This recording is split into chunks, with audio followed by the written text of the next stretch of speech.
Doctor Rajat Kapoor, assistant professor departments of orthopaedics, SN medical college Agra और sports injury विशेषज्ञ। Ligament basically एक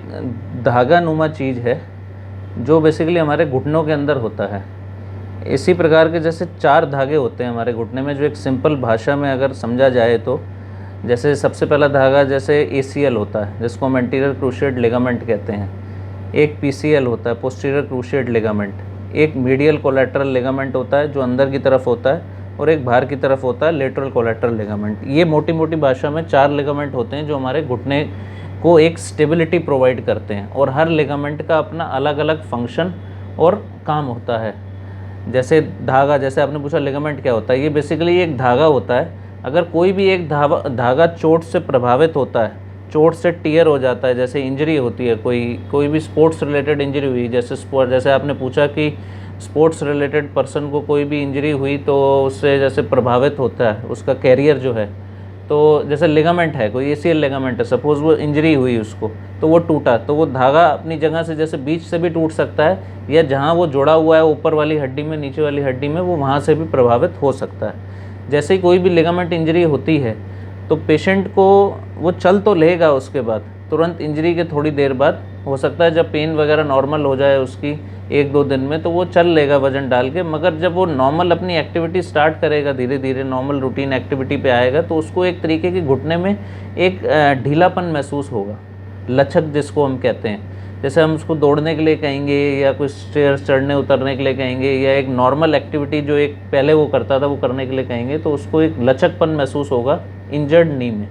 वो injured नी में लचकपन महसूस इसलिए होगा क्योंकि वो जो धागा है, जो लिगामेंट है, वो टूट गया है, जो हमारे घुटने को आगे पीछे जाने से या अंदर बाहर जाने से रोकता है। तो ये तो लिगामेंट इंजरी हुई। लॉन्ग टर्म नुकसान ये हो सकते हैं अगर तो पेशेंट टाइमली आ रहा है हमारे पास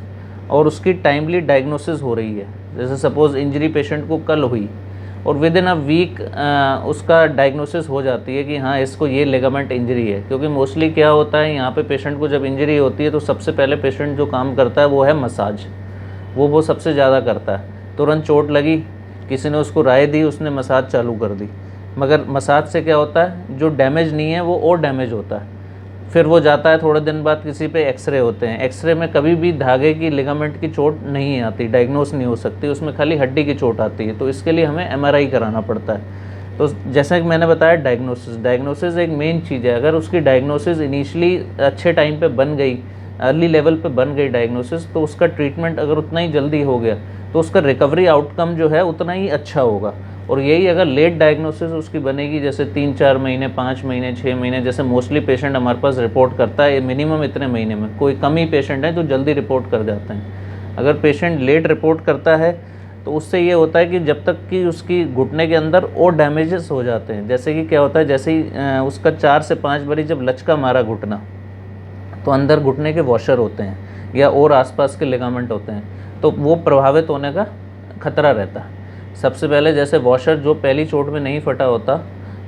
टियर जिसको हम कहते हैं मेनिस्कल टियर नहीं होता, वो अगर 3 से 4 बारी घुटना लचका मार जाता है चोट के बाद, तो सबसे पहले वो मेनिस्कल टियर होने के चांसेस रहते हैं और उसके साथ और जो आसपास के लिगामेंट होते हैं उनमें भी चोट लग सकती है। लक्षण यही हैं कि जैसे कि मैंने आपको बताया, पेशेंट को सपोज़ आज इंजरी हुई, चाहे वो स्पोर्ट्स रिलेटेड हो, चाहे रोड ट्रैफिक एक्सीडेंट हो, चाहे उसको स्पोर्ट्स रिलेटेड में कंधे की इंजरी हुई हो, कंधे की झिल्ली फटी हो, या फिर क्या कहते हैं घुटने के अंदर कोई चोट लगी हो, ट्विस्ट हो गया हो नी खेलते समय, या स्कूटर से गिरा हो, डायरेक्ट नी के बल उसको इंजरी हुई हो, तो वो हो सकता है उस समय वो 1-आध हफ्ते में वो नॉर्मल हो जाएगा, नॉर्मल डे टू डे अपनी एक्टिविटी परफॉर्म करने लगेगा, क्योंकि उसकी कोई हड्डी की चोट नहीं है। हो सकता है जब वो फिर दोबारा से प्लेग्राउंड में पहुँचे खेलने के लिए तो उसका नी अनस्टेबल हो, तब उसको सबसे पहला जो लचकपन महसूस होगा, इंस्टेबिलिटी जिसको हम कहते हैं, तो वो एक सबसे पहला एक साइन है जो उसको खुद महसूस होगा कि जो मैं अपने एक नॉर्मल नी पे वेट बेयर कर पाता था पहले, वो मैं अब नहीं वज़न डाल पाता। लचक मारेगा उसका घुटना चलते में, रनिंग करते में, ये है सबसे पहला साइन। स्वेलिंग तो जैसे इमीडिएट कोई जैसे हड्डी की चोट हो या लिगामेंट की चोट हो तो स्वेलिंग तो आती ही आती है नी में, मगर ये है कि स्वेलिंग जैसे इनिशियली आइस पैक फॉर्मेंटेशन सबसे बेनिफिशियल रहता है करना, जैसे कोई भी चोट हो, हड्डी की चोट होगी तो मरीज़ खुद खड़ा ही नहीं हो पाएगा, यही लिगामेंट वगैरह की चोट होगी तो इनिशियली आइस पैक होगा, कोई मेडिसिन वगैरह लेगा, उसकी पेन स्वेलिंग सबसाइड करेगी तो वो अपना अपना खुद चल के जा सकेगा एटलीस्ट। बेसिकली सर्जरी ही होती है इसके अंदर, जो कि आर्थ्रोस्कोपी द्वारा करी जाती है, दूरबीन विधि द्वारा। जैसे अलग अलग जगह की अलग अलग, जैसे घुटने की अगर हम बात करें, जैसे कोई भी लिगामेंट इंजरी हो, सपोज सिंगल लिगामेंट इंजरी हो या मल्टी लिगामेंट इंजरी हो या साथ में अगर मेनिस्कल टियर हो, तो उसको सबसे पहले तो हमारा डायग्नोस करने का ये होता है, एक्सरे तो बेसिकली होता है नॉर्मल, कोई एसोसिएटेड बोनी इंजरी देखने के लिए एक्सरे तो सबसे पहला लाइन ऑफ इन्वेस्टिगेशन है, फिर उसके साथ हम एक एमआरआई भी कराते हैं, क्योंकि ये जो धागे हैं अंदर घुटने के मेनिस्कस है, ये सब एमआरआई में आते हैं। एमआरआई के हिसाब से जब उसकी फाइनल डायग्नोसिस बन जाती है और जब हम पेशेंट को देख लेते हैं, क्लिनिकली इवैल्यूएट कर लेते हैं, तो उसके बाद जो डायग्नोसिस बनती है फिर इसको आर्थ्रोस्कोपिकली रिकंस्ट्रक्ट करा जाता है। मतलब हमारे शरीर में धागे होते हैं, जैसे कि हैमस्ट्रिंग टेंडन होते हैं, जिसका हम धागा बनाते हैं नॉर्मल